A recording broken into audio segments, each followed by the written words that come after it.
বন্ধুরা, right form of ভার্বের এখন যে রুলটা নিয়ে আমরা কথা বলবো সেই রুলটা খুবই গুরুত্বপূর্ণ।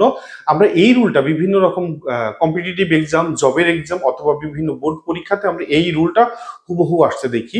চলো দেখি আমরা রুলটা কি। আচ্ছা, আমরা দেখো বোর্ডে কিছু জিনিস লিখেছি, as well as, along with, together with, in addition to, accompanied by.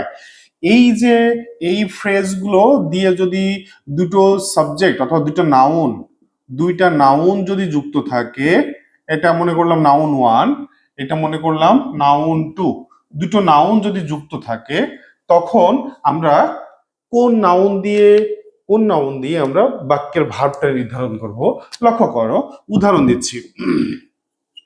যেমন উদাহরণ যদি বলি, Rahim Rahim and his brothers, Rahim as well as, as well as his brothers.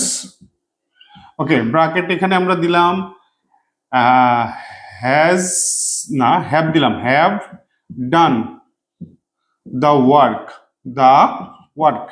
প্রশ্ন হচ্ছে এই বাক্যটা যে লিখলাম এই বাক্যটা কি সঠিক হয়েছে না ভুল হয়েছে? আচ্ছা, বাক্যটা অবশ্যই ভুল হয়েছে, বিকজ আমরা বলেছি যে অ্যাজ ওয়েল অ্যাজ দিয়ে দুটো ভার্ব, দুইটা সাবজেক্ট থাকবে, দুইটা নাউন থাকবে।